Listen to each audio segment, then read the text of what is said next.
Bago tayo magpatuloy, shoutout muna sa ating mga solid na members, Martin Pacheco, John Lon, John Ray Oico, at Jerry Manalo. Maraming salamat po sa inyo. Kabanata 1871. Bago pa man sinabi ang kahit ano, nagsalita na si Luke. Ito ay si Ronald John. Tinawagan niya ako ngayong hapon, na hinihimok ako upang samantalahin si CEO Walker. Sinabi rin niya sa akin na si CEO Walker ay hindi magagawang hawakan ang kanyang posisyon ng mas mahaba. Kung wala siyang power of attorney ng Star Stable sa Mordo, siya ay masipa sa kumpanya. Kung gagamitin ko ito laban sa kanya, magagawa ko ang anumang nais ko sa kanya. Karaniwan akong hindi isang mapang-akit na tao, ngunit patuloy na itinulak ako ni Ronald. Sinabi niya sa akin na si CEO Walker ay isang birhen pa rin, at magiging pagpapala ko na magkaroon siya. Hindi ko mapigilan ang sarili ko, iyon ang dahilan. Patuloy na sinaktan ni Luke ang kanyang ulo sa sahig habang nagsasalita siya. CEO York, CEO Walker, marumi ako. Nararapat ako sa kung ano ang darating para sa akin. Ngunit hindi niyo maialis ang pangunahing salarin, alinman. Matapos marinig ang mga sinabi ni Luke, isang mapaglarong kulay na mukha ni Harvey. Nagbago rin ang ekspresyon ni Kate. Ngunit bago pa niya masabi ang anumang bagay, namagitan na si Justin. Nasimangot siya. Kinatawan na Luke, hindi ka dapat magbubuga ng mga bagay na walang kaparerekan. Kailangan mo ng patunay. Kung maglakas loob ka namang insulto sa mas mataas na up ng Walker Corporation nang walang matibay na ebidensya, hindi ka namin pababayaan ng madali, kahit na ang Star Stable ay may malaking kayamanan at awtoridad. Malakas na bulalas ni Ronald, tama iyon. Hindi kita kilala, Luke. Bakit mo pa ako tatawagan upang sabihin ang ganoong bagay? Huwag subukang idamay ang isang inosenteng tao sa iyo. At kahit na tinawag kita, ito ay upang ayusin ang isang pulong sa iyo. Wala itong ibig sabihin. Si Luke ay yumangal ng malamig. Nakalimutan kong sabihin sa iyo ang isang bagay, Ronald. Mula nang dumating ako sa Mordo, alam kong kailangan kong mag-iwan ng isang trick sa aking manga sa lahat ng oras. Makikita mo, naitala ang lahat ng aking mga tawag. Ang ebidensya ay nasa aking telepono. Pagkatapos ay nilagdaan niya ang isang bodyguard mula sa bansang J upang ilabas ang kanyang telepono at mag-play ng isang pag-record. Sa sandaling marinig ang pag-uusap ni Ronald at Luke, ganap na nawala ang kulay sa mukha ni Ronald. Wala nang paraan para makipag-usap siya sa kanyang sarili sa labas ng sitwasyon. Ang ekspresyon ni Kate ay lumamig na parang yelo. Hindi ka naman tao, Ronald.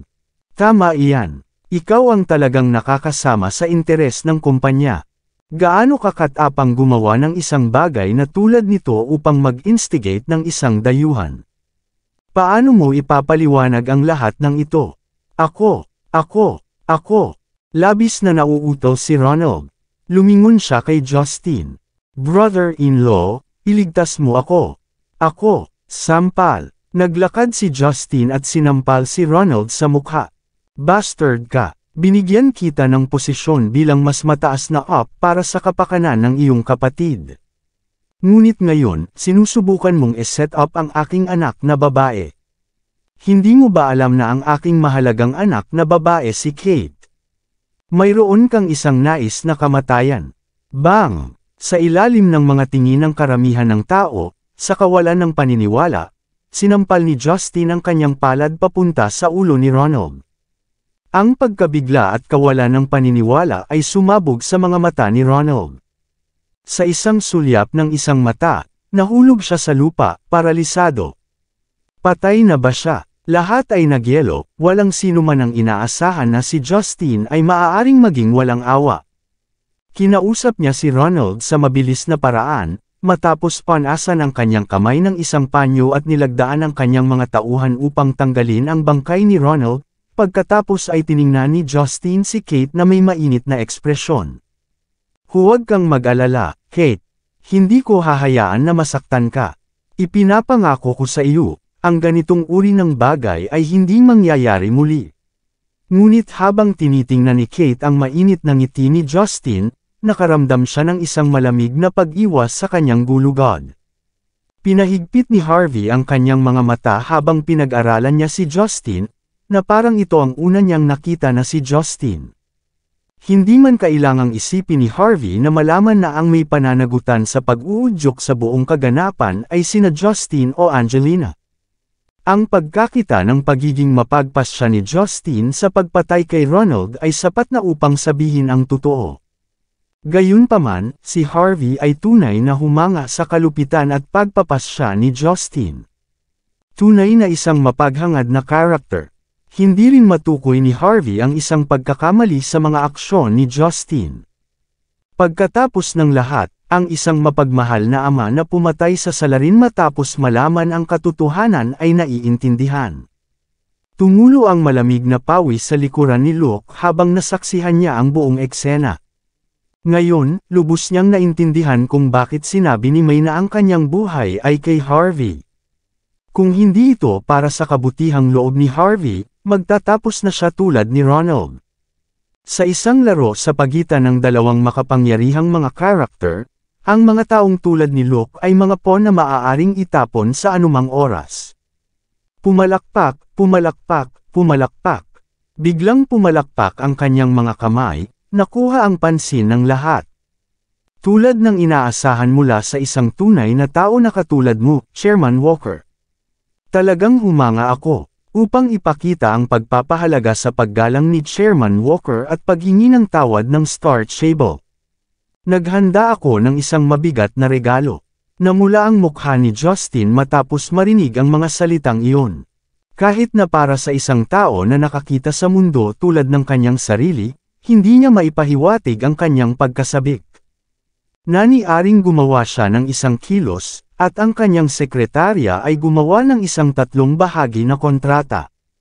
Ang mga dokumento ay nakapirma na at naselyuhan ng isang selyo ng pag-aproba. Kung pumirma ka dito at tatak ka ng iyong selyo dito, ang power of attorney ng Mordo ay magiging iyo mula ngayon. At upang ipakita ang aming paghingi ng tawad sa insidente, ang tanging tao na maaaring pumirma ng kontrata ay nag-iisa lang. Magagawa mong may taguyod ang iyong sariling kumpanya kung nais mo sa hinaharap, o ibigay ang power of attorney sa Walker Corporation. Nasa iyo ang lahat ng desisyon. Ikaw, hindi mo na kailangang gawin ang lahat. Kahit si Kate ay natulala. Lahat ng nangyari ngayon ay hindi nahuhulaan. Paano nagawa na ang power of attorney ng Mordo na nais ng lahat ay magtapos sa kanyang mga kamay? Maaaring ngumiti at sumagot, hindi na kailangang maging mahiyain. Ito ang dapat kong gawin, pagkatapos ng lahat. Kung hindi dahil sa katotohanan na ang mga paa ni Luke ay nasira, gugustuhin ko siyang lumuhod at gumapang sa iyo kasama ang kontrata. Sa anumang kaso, hindi na kailangang pigilan ako, CEO Walker. Ang pagtingin sa kay Kate na pumirma ng 3 bahagi na kontrata sa isang sulyap ng isang mata, ang mas mataas na up at stockholders na naruroon lahat ay nagulat. Hindi nila magagawang magbigkas ng isang salita bilang paghihiganti. Sa madaling salita, si Kate ngayon ang may pinakamataas na awtoridad sa lahat sa Walker Corporation. Ang kapangyarihan ng power of attorney ng Star Table sa Mordo ay tiyak na makakakuha ang Walker Corporation ng daan-daang milyong dolyar sa bawat taon. Kung kumalat ang balita, ang mga stock ng kumpanya ay tataas ng 5 beses sa pang-araw-araw na limitasyon. Magiging doble ang lahat ng kanilang mga ari-arian. At kung aalis si Kate sa kumpanya, ang buhay ng lahat ay nakataya. Ang kumpanya ay haharapin ang pagkalugi sa hinaharap. Hindi maaaring pagdudahan ng lahat na ang posisyon ni Kate bilang CEO ay nasolidified na. Kahit na ang posisyon ng chairman ay mayroon na. Sa pag-iisip nito, maraming nalilito ng tingin at nahulog kay Justin. Ang sulok ng bibig ni Justin ay patuloy na umiikot. Nagkaroon siya ng halo-halong damdamin tungkol sa sitwasyon, ngunit pinilit niya ang isang ngiti sa kanyang mukha at sinabi, "Tiyak na hindi ka nabigo, Kate. Talagang akma kang maging CEO." Chairman Walker, Parang nakakalimutan mo ang isang bagay, biglang sinabi ni Harvey. Maraming salamat sa lahat ng sumusubaybay. Please subscribe and follow my YouTube and Facebook channel, Filipino Novel. Maraming salamat po. Ano ang ibig mong sabihin? Mas madilim ang mukha ni Justin, siya ay may masamang pakiramdam tungkol sa sitwasyon. Mahinahong sumagot si Harvey, tila nakalimutan mo na ang tungkol sa ating maliit na pusta dahil abala ka. Mayroon akong dahilan upang ipaalala sa iyo ito. Ayon sa ating pusta, kung nakuha ni Kate ang kapangyarihan ng power of attorney ng Star Stable sa Mordo, kailangan mong bumaba mula sa iyong posisyon. Pinag-uusapan natin kung saan, Chairman Walker, hindi nararapat na tawagin ka na. Tama, Mr. Walker. Salamat sa kabutihan at mayroon akong magandang memorya at ipinapaalala sa iyo sa tamang oras. Kung hindi, baka mawala ka sa iyong reputasyon sa mundo ng negosyo. Pagkatapos ng lahat, ikaw ang taong naninindigan para sa posisyon ng pinuno ng sangay ng Mordo. Hindi mo mawawala ang tiwala ng lahat para sa iyo kapag nasa linya ka ng pagtaas ng kapangyarihan, tama. Nabigla ang mga taong naruroon nang marinig ang mga sinabi ni Harvey. Ang ilang magagandang mas mataas na up ay sumaklaw sa mga labi, hindi makapaniwala na nakasulat sa buong kanilang mga mukha. Pinilit ni Harvey si Justin na magbitiw. Kahit na tila casual si Harvey, bawat solong salita na sinabi niya ay tumama kay Justin kung saan nasasaktan ito. Naiinis si Justin. Itinulak siya ni Harvey ng tama hanggang sa isang pagkamatay. Siyempre, tulad ng inaasahan mula sa kay Harvey York. Ano ang isang executive CEO? Ang ekspresyon ni Justin ay nagbago ng walang kabuluhan. Sa wakas ay tinanggal niya ang kanyang badge sa trabaho at inilagay ito sa lupa bago ipahayag ng hindi magiliw, ayon sa ating pakikitungo. Ako, si Justin Walker, ay magbibitiw mula sa aking posisyon bilang chairman. Ngunit ito ay hindi maaaring makuha ni Kate. Ang posisyon ay nakasalalay sa lupon ng mga direktor. Tumingin sa paligid niya si Harvey na may mainit na ngiti. Hindi na kailangang gumawa ng gulo. Dahil ang lupon ng mga direktor ay narito kasama ang mga shareholders, bakit wala tayong boto? Itaas ang inyong kamay kung hindi niyo suportado si Kate na kumuha ng posisyon bilang isang chairman. Para sa mga taong sumusuporta, tumayo doon at walang gagawin. Ikaw, ang ekspresyon ni Justin ay kasing dilim ng gabi. Hindi niya inaasahan na gagawa si Harvey ng gayong mga marahas na hakbang at gumawa ng isang bagay na katulad nito. Sa ilalim ng mga sitwasyong ito, walang tutol sa publiko si Kate, lalo na matapos niyang makuha ang power of attorney ng Star Stable sa Mordo. Nangangahulugan ito na kinuha ni Kate ang posisyon bilang chairman ng Fair at Square. Hindi mahalaga kung gaano karaming mga trick ang mayroon pa ring mangga si Justin, lahat sila ay walang kabuluhan sa sandaling kinuha ni Kate ang posisyon. Dahil walang nakataas na kamay, nangangahulugan ito na suportado niyo ang posisyon ni Kate bilang chairman. Pagkatapos, naayos na ang bagay na ito. Kalihim, dalhin sa amin ang mga minuto ng pagpupulong at kunin ang lahat na pirmahan ng mga papeles. Tulad ng para sa kay Kinatawan Lee, dapat kong hilingin sa iyo na maging isang saksi para dito. Sinabi ni Harvey habang pumapalakpak sa kanyang mga kamay. Maaaring ngumiti at sumagot siya, ikinararangal ko. Binabati kita, Chairman Walker. Inabot ni May ang kanang kamay niya kay Kate na hindi pa rin nababalewala sa sitwasyon. Hindi na mapigilan ni Justin. Siya ay naglabas ng isang subo ng dugo sa kanyang bibig, pagkatapos ay nahulog sa lupa.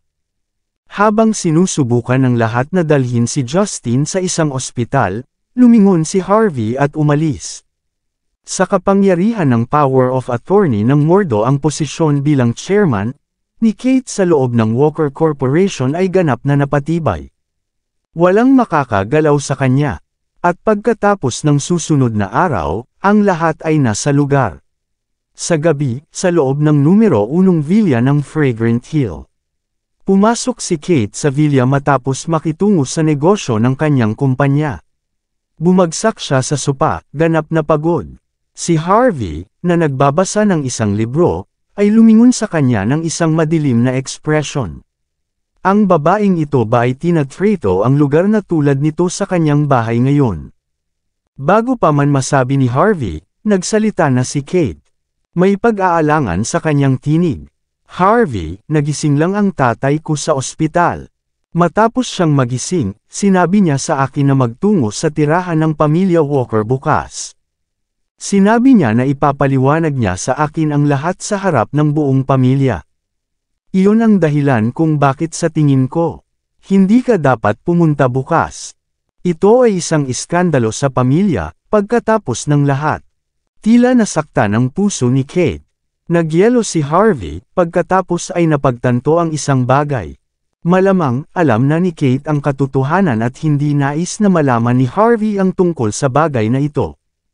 Ang kanyang huling bit ng dignidad ay nasa linya. Sa paghusga sa pagkatao ni Kate, hindi niya matatanggap ito kung nalantad sa katotohanan si Harvey tungkol sa sitwasyon. Nang walang pangalawang pag-iisip, tumanggo si Harvey. Tama, pumunta ka sa iyong sarili noon. Hahayaan kitang samahan ni Brennan. Kung may mali, makipag-ugnay sa akin sa lalong madaling panahon. Sige, tumanggo si Kate.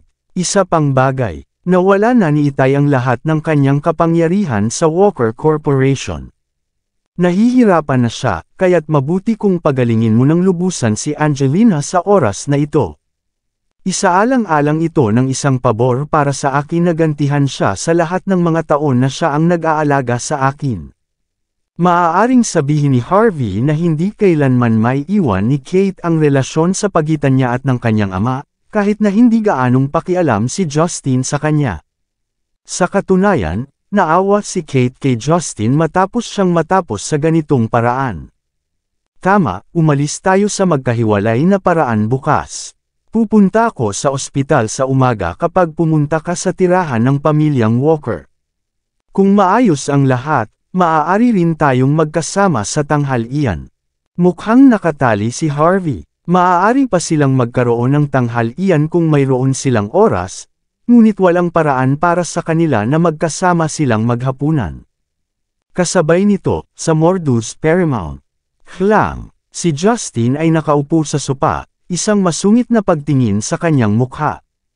Sinampal niya ang tasa ng kape sa kanyang kamay, ipinadala ito na lumilipad bago ito bumagsak papunta sa sulok ng isang pader.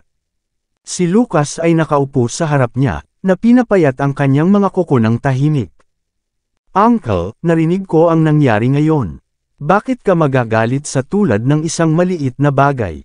Kapag kukuha ka ng posisyon ng pinuno ng sangay ng Mordo bukas, ang lahat ay natural na nasa ilalim ng iyong kontrol. Kapag nangyari iyon, makikipag-usap ka kay Harvey subalit sa nais mo. Mali ba ako? Itinaas ni Justin ang kanyang ulo at sumulyap kay Lucas. Pagkatapos ay sumagot siya ng dahan-dahan, Prinsipe Jean, hindi ka pa nagpadala kay Lebron upang makitungo kay Harvey. Bakit buhay pa siya? Kung nakipag-usap ka kay Harvey kanina, wala sa mga ito ang mangyayari. Kalmado si Lucas. Mayroong hindi mo alam, Sir Walker. Kahit na ipinadala si Lebron upang gawin ang trabaho, may ibang nagpo-protekta kay Harvey. Pamilyar ka rin sa taong ito. Nagpo-protekta kay Harvey. Kung ito si Chief Leonard mismo. Nasimangot si Justin. Hindi siya, sumagot si Lucas, ngumiti ng mahina. Ito ay isang taong mas nakatuon ka. Si Rachel. Nagbago ang ekspresyon ni Justin. Si Rachel ang taong pinakapansin ni Justin sa buong Mordo, dahil siya ang kanyang pinakamalaking balakid mula sa pagiging pinuno ng sangay ng Mordo. Eksakto. At ayon sa aking mga mapagkukunan, ang mga kilos ni Harvey ay malamang na dahil sa kanya. Lahat ng nagawa niya hanggang ngayon ay tutulan ka. Ang kanilang layunin ay upang maiwasan ka mula sa pagtaas sa kapangyarihan. Ngunit dapat kang hinalinhan bukas ng gabi, Leader Walker. Maliban sa iyong subordinate na si Eugene, inanyayahan ko ang isa pang propesyonal na panatilihin ang lugar sa ilalim ng kontrol para sa iyo. Kuroda, lumabas at salubungin si Sir Walker. Kabanata 1875. May isang taong naglalakad palabas mula sa mga anino ng bulwagan. Hindi siya masyadong matangkad, at halos 5 talampakan lamang. Siya ay bahagyang kalbo, at ang kanyang mukha ay mukhang ito ay kabilang sa isang unggoy. Ang isang mahaba at maikling Island Nation sword ay nakabitin sa mga gilid ng kanyang baywang. Ang bawat hakbang na kanyang ginawa ay nagmula sa isang kilabot na aura, isang Island Nation swordsman, na simangot si Justin. Tama iyan, si Kuroda Taro ay isang dalubhasa sa Shindanwei. Ang kanyang swordsmanship ay halos walang kaparis sa loob ng Mordo. Hindi mahalaga kung gaano kalakas si Rachel, marahil ay hindi niya maesangga ang isang atake mula sa kanya. Sir Walker, sa kanyang paligid, bakit ka matatakot kay Rachel? Sinabi ni Lucas, na pinaliit ang kanyang mga mata. Ito ay isa sa kanyang mga killer trump cards. Kung hindi ito makakatulong sa kanya na makamit ang kanyang mga layunin, kung gayon hindi niya tatawagan si Kuroda. Pagkatapos ng lahat, magiging mahirap para sa kanya kung nalaman ng mga tagalabas na nagtatrabaho siya sa mga mamamayan ng Island Nation. Matapos sukatin si Kuroda ng matagal, dahan-dahang sinabi ni Justin, Prinsipe Jin, tiyak na dapat kang nagbibiro. Kung hayaan ko ang isang tao mula sa Island Nations na kumakatawan sa akin sa isang labanan, hahatulan ako ng kamatayan ng Panginoon ng Lungmen bago pa man matapos ang laban. Sa Lungmen, ang pakikipagsabuatan sa kaaway ay isang parusang kamatayan. Ngunit mahinahon na sinabi ni Lucas, kailan ko sinabi na si Kuroda ay kumakatawan sa iyo sa laban? Hindi sinasadya niya lang si Rachel. Dahil ang dalawa ay mayroon ng mga sama ng loob sa loob ng mahabang panahon ngayon, sasaktan ni Kuroda si Rachel pagkatapos ng isang labanan at gawin siyang makaligtaan sa laban. Ang mga coincidences na tulad nito ay hindi dapat magkaroon ng anumang bagay sa iyo. Tama, Sir Walker. Nagyelo si Justin. Sa isang sandali isang pag-unawa ng ngiti ang lumitaw sa kanyang mukha. Gusto mo ba ang kamanghamanghang regalo na inihanda ko para sa iyo, Pinunong Walker? Pinahigpit ni Lucas ang kanyang mga mata ng may kabuluhan. Tumawa si Justin. Walang saysay para sa akin na makatanggap lamang tulad ng mga regalo. Bibigyan ko ng isang tinatawag na pahayag si Kate bukas ng umaga sa tirahan ng Walker Mansion. Sa una, hindi ko pinaplano na anyayahan ang sinuman sa isang mahusay na kaganapan. Ngayon, nais kong anyayahan ka doon. Kailangan mo lang ipakita bukas, Prince Jin. Sa pagbanggit ng pangalan ni Kate, ang mga mata ni Lucas ay sinunog ng pagnanasa. Sumabog siya ng tawa at sinabi, dahil sa mahal ko. Inanyayahan ako ng father-in-law ng mapagbigay. Kailangan kong pumunta doon kahit ano paman. Matapos akong dumaan sa napakaraming bagay, umaasa ako na ang aking kasal kasama si Kate ay sa wakas ay itatakda sa bato bukas. Itakda sa bato. Tumawa si Justin. Hindi ito katulad mo, Prinsipe. Paano ang tungkol sa pagbagsak namin ng mga pormalidad at hayaan kayong dalawa na magkaroon ng kaunting oras bukas? Ayon sa mga patakaran, ang pag-aasawa ay natutukoy ng mga magulang. Pagkatapos bukas, ikaw at ako ay magiging isang tunay na pamilya. Ha. Tumawa ang dalawa ng walang pag-asa habang sila ay nag-level sa bawat isa sa mga makasalanang tingin. Kinabukasan, pumunta si Kate sa Walker Mansion maaga pa ng umaga. Bibigyan siya ng pamilyang Walker ng tamang pahayag ngayong umaga. Si Harvey, sa kabilang banda, ay nagtungo sa Fraternity Hospital. Naghihintay si Justin kay Kate sa tirahan. Pagdating ni Harvey sa ospital, si Angelina lang ang nandoon. Kahit na isang araw lamang ang lumipas, ang hindi magandang pagtingin sa mukha ni Angelina ay matagal na nawala. Mukhang masigla siya, tila sinadya ni Angelina ang light makeup, at ang epekto ay nagbigay sa kanya ng isang nakakaakit na imahe. Umupo siya ng casual sa sopa, na inilalantad ang kanyang matangkad at payat na mga binti. Mukha siyang nakakaakit, nakamamanghang kristal.